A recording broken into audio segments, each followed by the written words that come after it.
So let's take for those of us, and there are many of us, and just so that people can understand how AI does things. Mhm. Most people, when we talk about AI, really don't know what we're talking about. We're just sort of, there's a gonculator, a bunch of things go into the gonculator and they gonculate out outputs. That's basically, the level of understanding. But we hear enough about it so that we know it's much more than that. So let's take the specific example just of the Russian invasion of Ukraine. What kinds of things do you need to be able to put into the AI so that it can come up with those kinds of things? And why is that better than just the Ukraine analyst sitting at a desk in the CIA or the Pentagon or the State Department giving their best estimates? Oh, it's not better. It's complementary at best. And but I think what I'll begin with is how we do it. By all means, there could be other ways to do it. There's no one way to do this. But I think the basic construct will remain the same. You need data, a lot of it, from a variety of sources, so you can fuse it, you can triangulate information. You generally need multiple um, sources for the same kind of data, just so you are not fooling yourself, or the machine is not fooling itself. And then what is happening is you're observing what what's happening on the earth, and you're observing what's happening in space, you're observing what's happening in the cyber domain, and you're trying to bring it all together in some fashion with the help of artificial intelligence. What does that mean?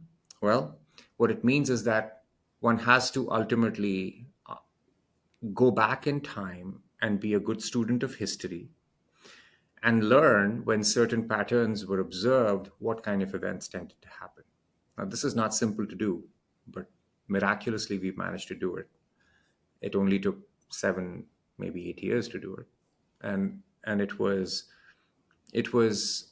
we, like everything else, we started very small, and then we took it all the way to cover the entire earth.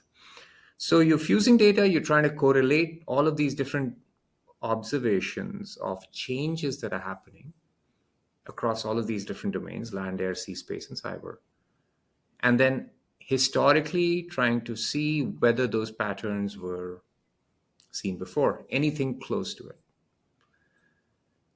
And in some cases, you will find, especially in the case of Russia, a couple of things that Putin has done before the Ukraine invasion: Georgia, Syria, Crimea. The list goes on, and the playbook is quite repeatable.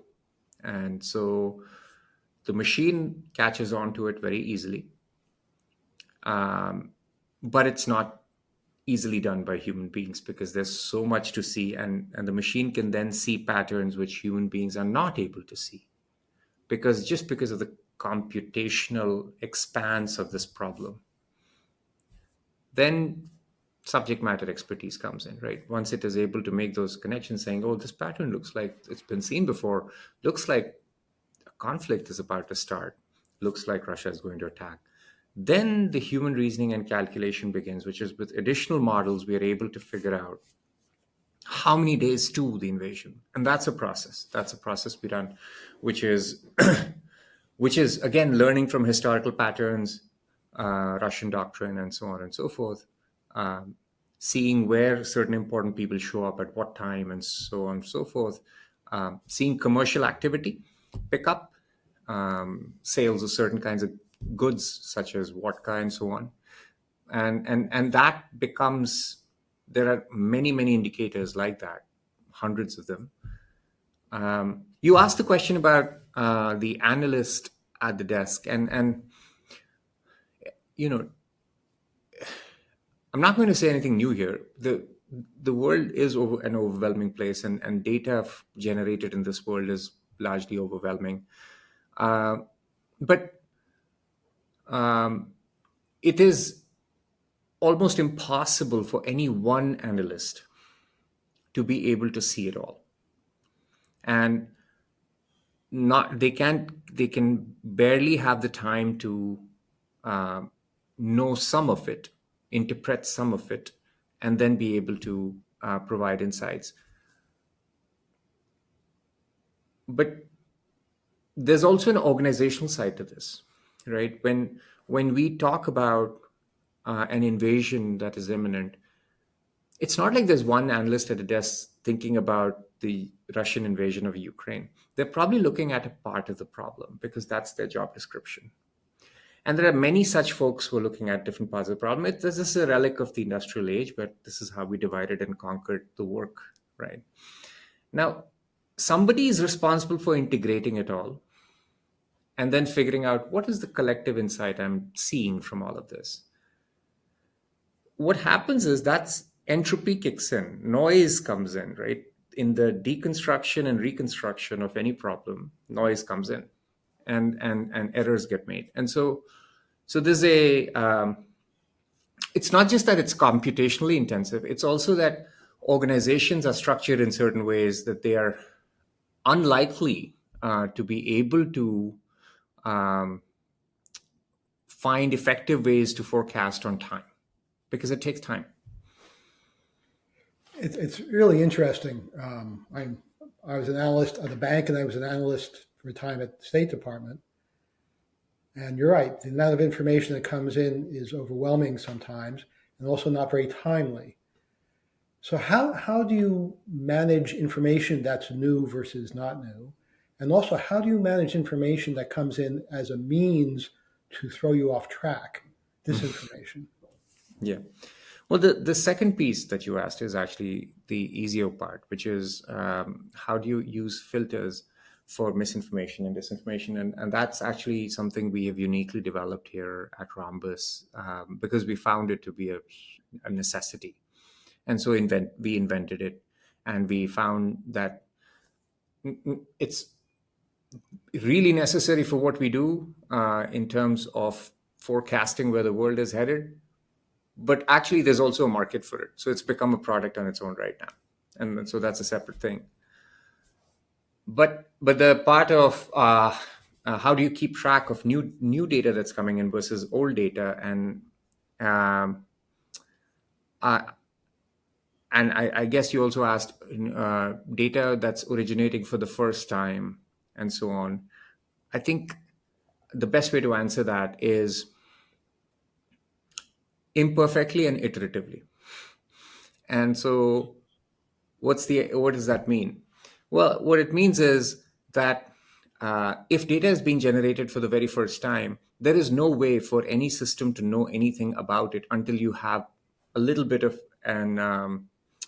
you give it some time for it to be able to become similar to something that it's seen before, which it could potentially match. So it's a new kind of sensor, let's say, right? A new sensor is being integrated into our system. The question is, what is that sensor measuring? So there are some methodological tricks here which we play to perform the modeling at a level where we can actually aggregate all the sensors to a general level of changes, which basically means that I may not know what I'm not interested in knowing what I'm measuring at the beginning. I just need numbers, and I'm considering everything as a sensor, and I'm trying to correlate. That's sort of how that's called phenomenological modeling in physics, and that's all you do. And then you drill down. Okay. And the reason I mentioned this sounds kind of complicated, but the reason that's important to know is any new sensor, therefore, can be plugged into our system. There's a way we have developed to plug it in and give it some amount of time before we can pick up how that contributes to our overall learning of the environment. When we drill into it, new sensors keep coming in, new kinds of phones and new kinds of data and new kinds of apps, and they keep telling you new kinds of things. That's a drill down process that we use to actually then say, if it matters, if the sensor is giving us some pertinent information, as determined by the AI model in general, then we drill down automatically and we try to extract what it might be trying to tell us. I'm sorry, I hope it answered your question. I kind of got carried away. I have many more.